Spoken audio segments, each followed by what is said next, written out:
सो hi guys, अस्सलाम वालेकुम। Welcome back with अंदर एक्साइटिंग सी वीडियो। तो आज की इस वीडियो में हम लोग इनुयाशी की द लास्ट हीरो के एपिसोड 3 का रिव्यू करने जा रहे हैं। तो यार, अगर तुम लोगों ने एपिसोड 1 और एपिसोड 2 का रिव्यू नहीं देखा तो दोनों का लिंक डिस्क्रिप्शन में होगा। आप जाके एपिसोड 1 एंड 2 का रिव्यू देख सकते हो उर्दू में। तो अब बिना कोई टाइम वेस्ट किए इस रिव्यू को स्टार्ट करते हैं। रिव्यू स्टार्ट करने से पहले मैं स्पॉइलर अलर्ट देना चाहूँगा। So let's begin. तो यार, कहानी यहीं से स्टार्ट होती है जहाँ पर एपिसोड 2 की कहानी एंड हुई थी। हमारा मेन कैरेक्टर इनुयाशिकी वापस से उठ खड़ा होता है और जो शिशिगामी नाम का बंदा होता है उससे लड़ने के लिए एकदम तैयार खड़ा होता है। और जब वो शिशिगामी नाम का बंदा बोलता है कि क्या हो तुम, तो यार अब यहाँ पर ये एपिसोड 2 एंड हो गया था, लेकिन एपिसोड 3 में बताया जाता है कि वो बंदा बूढ़ा आदमी शिशिगामी नहीं इनुयाशिकी नाम का वो बूढ़ा आदमी वो शिशिगामी को बोलता है कि रुक जाओ। लेकिन जैसे ही वो ये बोलता है तो यार शिशिगामी नाम का ये बंदा अपने बैग से मिजल्स निकालता है और वहाँ से उड़कर भाग जाता है। और हमें यहाँ से पता चलता है कि उस शिशिगामी नाम के बंदे के पास एक वो फिंगर से लोगों को मारने की भी ताकत है और उड़ने की भी ताकत है उसके पास। तो यार, ये सब कुछ देखकर हमारा बूढ़ा आदमी इचिरो इनुयाशिकी काफ़ी ज़्यादा परेशान होता है और वो कहते हैं कि क्या अब एक विलन के पास भी इतनी सुपर पावर्स आ चुकी हैं और वो मुझसे ज़्यादा पावरफुल है, वो तो उड़ भी सकता है और वही किलर है। और ये सब कुछ देखकर हमारा बूढ़ा आदमी काफ़ी परेशान होता है और काफ़ी ज़्यादा टेंशन में होता है कि भाई ऐसा क्यों हुआ और क्यों इसको ये पावर्स मिली, इस तरह के लोगों को ऐसी पावर्स मिलती क्यों है यार। तो ये हमारा बूढ़ा आदमी सोच रहा होता है और फिर हमें दिखाया जाता है कि इचिरो इनुयाशिकी को काफ़ी बुरे ख्वाब आ रहे होते हैं उसी सीन को लेके कि वो उन लोगों को बचा नहीं सका और वो अभी भी शर्मिंदा होता है कि वो उस फैमिली को, उस लड़की की फैमिली को क्यों नहीं बचा सका और क्यों वो वक्त पर वहाँ पर नहीं पहुँचा। उसे लगता है कि अगर वो वक्त पर पहुँच जाता तो उसे बचा लेता, लेकिन वो उसे नहीं बचा सका और वो काफ़ी गिल्टी फील कर रहा होता है अपने ऊपर।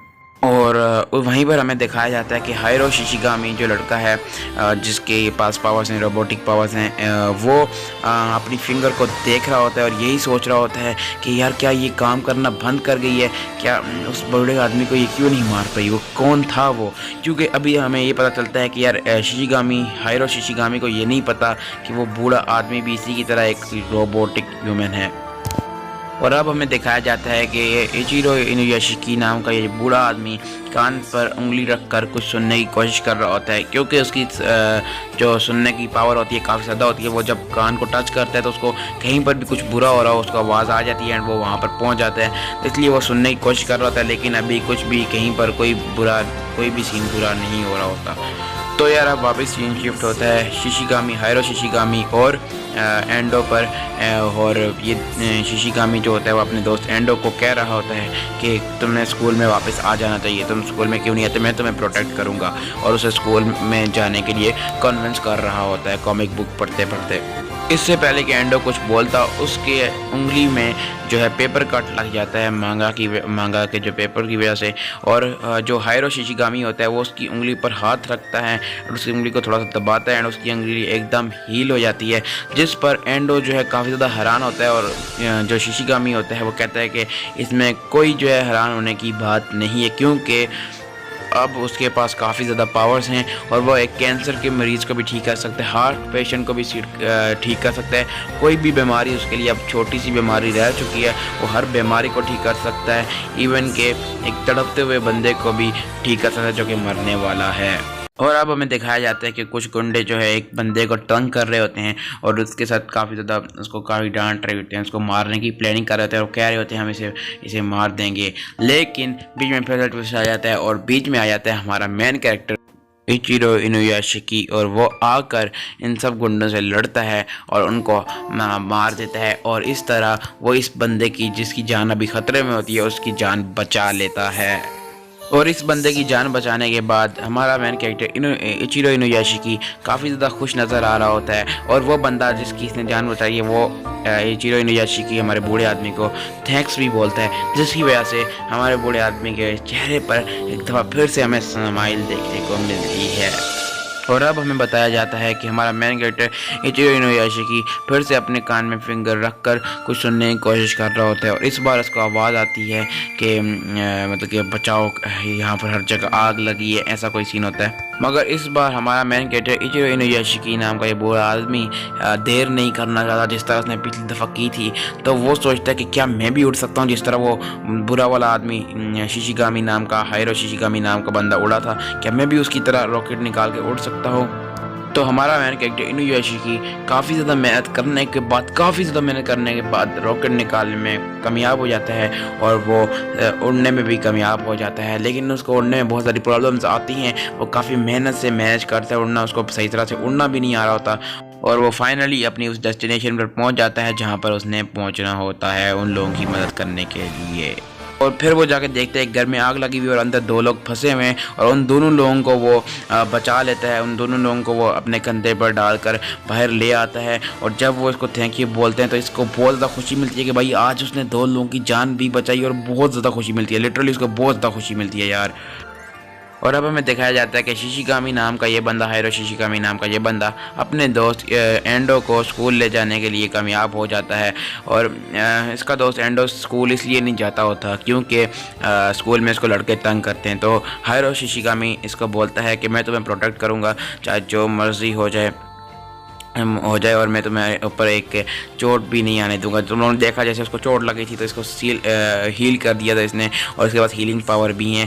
तो ये बंदा फिर इसको प्रोटेक्ट करने के लिए इसके पास ही खड़ा होता है। लेकिन जब वो लोग जो इसको तंग करते हैं वो उसको देख लेते हैं तो वो उसे तंग करने के लिए वहाँ पर पहुँच जाते हैं और उसे तंग करना शुरू कर देते हैं और बहुत ज़्यादा तंग करते हैं उसे, बहुत ज़्यादा। तो हाइरो शिशिगामी नाम का ये बंदा जो कि एंडो का दोस्त है वो उनमें से एक लड़की का बाजू इतने ज़ोर से दबाता है कि वो एंडो को माफ़ी मांगने के लिए मतलब मजबूर कर देता है उन सबको। और वो सब एंडो से माफ़ी तो मांग लेते हैं मगर वो कहते हैं कि तुम हमें ऑफ टाइम पे छत में मिलो, हम तुम्हें वहाँ पर देखेंगे। और फिर वो लोग वहाँ से चले जाते हैं। तो ये सब कुछ देखकर हमारा जो एंडो है वो ये सब कुछ देखकर बिल्कुल भी खुश नहीं होता, बिल्कुल ज़रा सा भी खुश नहीं होता क्योंकि ये वो हाइरो शिशिगामी नहीं है जिसको ये पहले जानता था। अब ये बहुत ज़्यादा चेंज हो चुका है, ये अब उसका वो पुराना वाला दोस्त नहीं रहा। और जब ऑफ टाइम हो जाता है तो जैसा कि उन लोगों ने कहा था कि ऑफ टाइम हमें छत पर मिलना, तो ये दोनों वहाँ पर छत पर पहुँच जाते हैं मगर छत पर कोई भी नहीं होता क्योंकि वो लोग काफ़ी ज़्यादा डर गए होते हैं हाइरो शिशिगामी से, तो इसीलिए वो छत पर बिल्कुल भी नहीं आते। मगर शिशिगामी नाम का ये बंदा उनको दूर से ही देख लेता है और छत से ही होकर उनको अपनी फिंगर से उन चारों के चारों लोगों को मार देता है। और बाकी जो एक की मेरे ख्याल से हड्डी टूट गई थी और ये लोग 5 थे और 4 यहाँ पर ही वो अपनी फिंगर से मार देता है एंडो के सामने। तो ये सब कुछ देख कर एंडो बिल्कुल भी खुश नहीं होता और वो बहुत ज़्यादा डर जाता है और बहुत ज़्यादा परेशान होता है। तो इस पे शिशिगामी बोलता है कि डरने की कोई ज़रूरत नहीं है, मुझे कोई पुलिस नहीं पकड़ सकती है, यहाँ तक कि यूएसए की आर्मी भी मुझे नहीं हरा सकती। मैं बहुत ज़्यादा पावरफुल हूँ, मुझे कोई भी पावर मुझे नहीं हरा सकती। इवन मैं एक अमेरिकन मिसाइल को चाइना पर भेज सकता हूँ और मनी को भी चुरा सकता हूँ ATM मशीन्स वगैरह से। और ये सब कुछ बिल्कुल भी मतलब कि अच्छा नहीं होता और एंडो को ये सब कुछ बहुत बुरा लग रहा होता है, बहुत बुरा।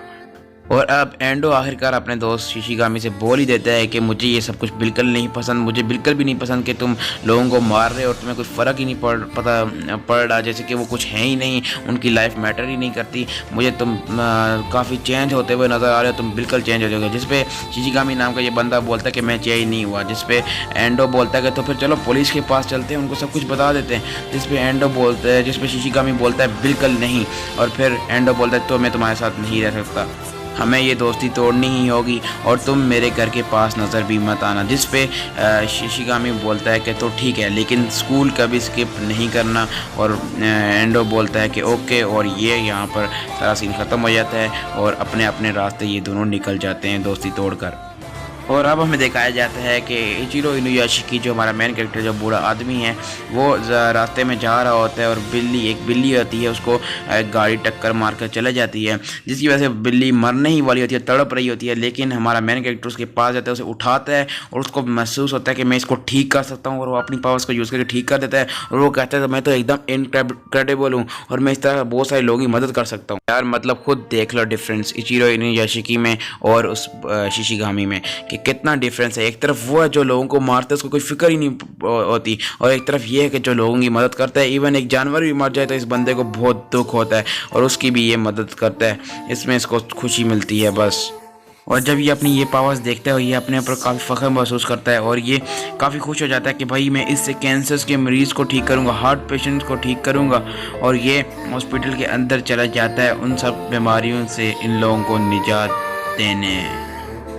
और अब हमें दिखाया जाता है कि जो हाइरो शिशिगामी है वो एंडो से लड़कर अपने घर की तरफ वापस जा रहा होता है और उसको रास्ते में घर से कुत्ते की आवाज़ आ रही होती है, तो वो उस कुत्ते को मार देता है और घर के अंदर घुसकर सारी फैमिली को मार देता है अंदर जो भी होती है, और फिर वापस बाहर आ जाता है और अपने घर की तरफ चलने लग जाता है। और अब हाइरो शिशिगामी उस फैमिली को मारने के बाद वापस अपने घर की ओर जा ही रहा होता है कि दो बच्चे उसके पास से गुजरते हुए जाते हैं भागते भागते, जो कि खेल रहे होते हैं मेरे ख्याल से, और उसको ये बात बिल्कुल भी पसंद नहीं आती और वो अपनी उंगली उन बच्चों की तरफ करता है उनको मारने के लिए अपनी उंगली से, और उनको मारने ही लगता है कि ये एपिसोड यहीं पर एंड हो जाता है। तो यार अगली एपिसोड में क्या होगा, क्या इन बच्चों को कोई बचाने आएगा या फिर नहीं, क्या ये बच्चे मर जाएंगे, वो हमें अगली एपिसोड में देखने को मिलेगा एपिसोड 4 में। तो एपिसोड 4 का रिव्यू मैं अपने चैनल में जल्दी से जल्द कर दूंगा, तो वीडियो को लाइक कर दो, चैनल को सब्सक्राइब कर दो और बस। तो यार बस आज की वीडियो के लिए इतना ही, मिलता तुम लोग नेक्स्ट एक्साइटिंग वीडियो में, जब तक के लिए अल्लाह हाफिज़।